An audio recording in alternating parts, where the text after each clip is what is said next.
and welcome to Junior MBA, a startup venture created by four blokes focused on creating future leaders. Over the next 10 minutes, our team will take you through our concept in a little more detail. So, come along for the ride. The idea for Junior MBA was born out of a need to create and deliver high-quality education programs to children attending before and after school care. In Australia, this segment currently makes up 56% of all childcare providers and has shown the fastest growth over the past 5 years. The childcare services industry has also been the subject of increased government regulations. A new quality framework establishes a national benchmark across 7 key quality areas. The first of these standards relate to educational programs, and it is this area which childcare providers struggle to meet the most. At the same time, childcare providers are trying to differentiate themselves to attract parents and ultimately their children in order to drive further business. As a result, Junior MBA saw a gap in the market to deliver quality education programs targeted at children aged 5 to 12 in before and after school care and vacation care settings. Delivered in 1-hour in-centre or incursion workshops, Junior MBA's programs are developed by leading academic consultants designed to ensure childcare providers meet their regulatory obligations. Looking at the market, Junior MBA will operate within the target segment of before and after school care and vacation care providers. Geographically, almost 80% of all of these providers reside within the eastern states of Australia. Within each of these states, Junior MBA will service those providers within a 50-kilometre radius of each capital city and forms the proposed target markets. Following domestic expansion, Junior MBA will commence operations in New Zealand, starting with Auckland and then Wellington. Unlike the domestic market, there are currently very few competitors offering incursion-based programs, and more providers in New Zealand are looking for this type of value-added service. Having understood the proposed target market, a top-down approach was used to determine Junior MBA's market share. Within the first year of operations, Junior MBA would capture 2.35% of the Sydney market, growing year on year to capture 20% of the market at the maturity phase by year 5. Brisbane and Melbourne will follow similar growth projections, the timeline adjusted according to domestic expansion. In New Zealand, given the lack of competitor activity and a growing trend for incursion-based services, Junior MBA expects to capture a larger market share in comparison, growing to 25% market share over time. Thanks, Mark. You've just heard from our marketing guru. Now it's time for some number crunching. Here's a brief look at our REIT table. We have truncated our 9-year projections to just 5 years. But let's delve deeper into each component. Our total revenue grows from approximately 1.1 million in first year to 35 million in year 5 and 75 million by year 9. The main drivers for revenue are program pricing and program quantity. Program pricing is set at $350 per workshop.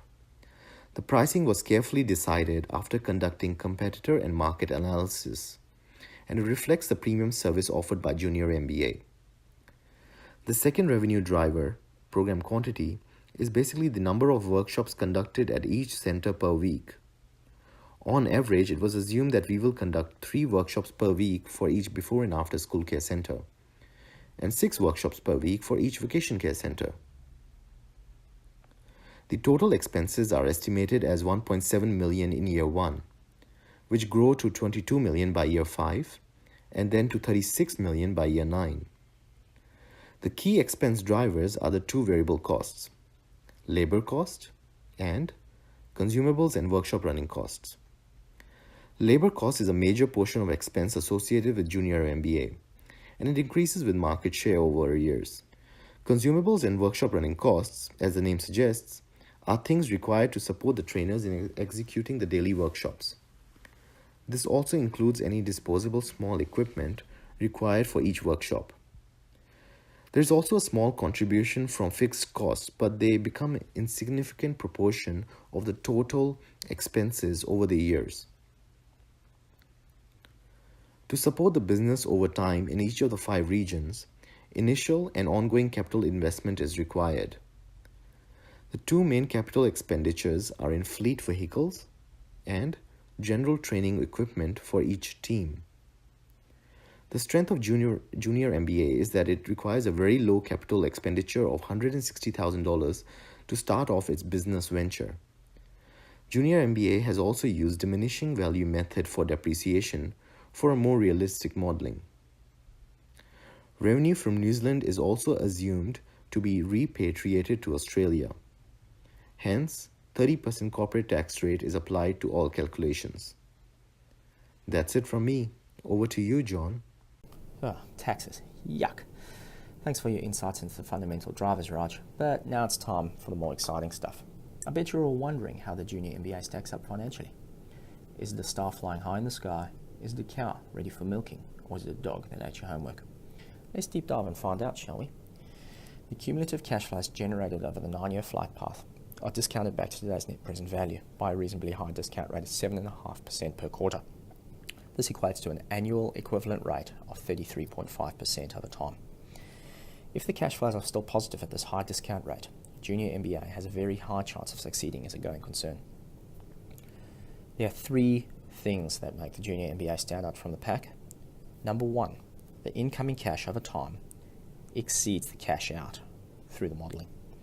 This is reinforced by the orange line representing the cumulative discounted cash flows over time that grow steadily and above the $0 line.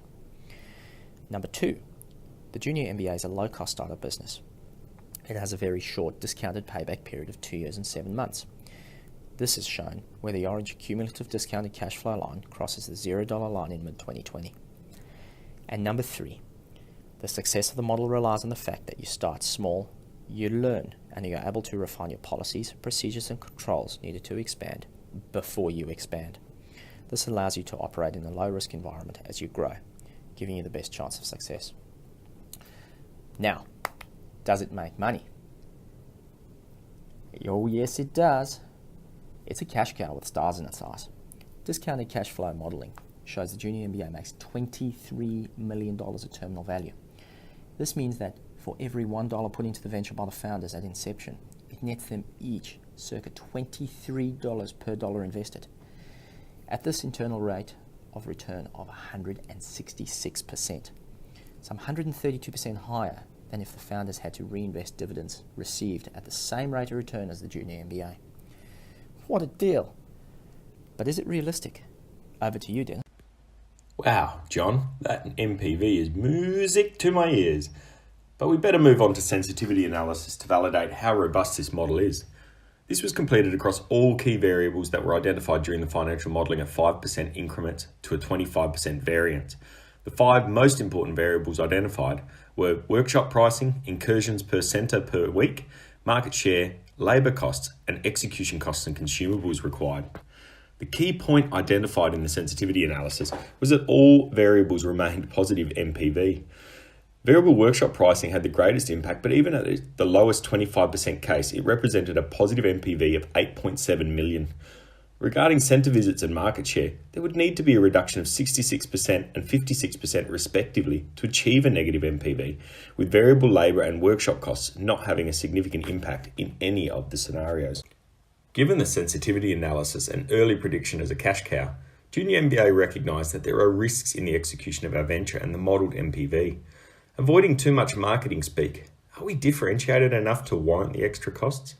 Are we overly optimistic that there is need for the services to come in multiple times per week? Are we bullish of our market share? And will we be able to attract quality staff and not pay too much? Singular, these are seen to have little impact, but combined in real-world scenarios, multiple risk events occurring could have a significant impact on the venture's expected return and value. Some of the key recommendations, given the requirement for greater due diligence, would be to check the model factors perform as anticipated. Expansion can then be tailored on the ability to penetrate. The junior MBA flight path could take the long haul to New Zealand that little bit earlier and take advantage of that market. Scenario analysis on the real-world situations to give further clarification on key risks could be undertaken, and as a result, we could focus on reducing fixed capital as low as possible to protect the business against any likely scenarios. Also, engaging a third party to assist with our labour requirements, as this is not Junior MBA's core business. Nevertheless, this business model represents a viable and highly lucrative opportunity to its directors. This represents a business with value and the recommendation that the proposal is a go.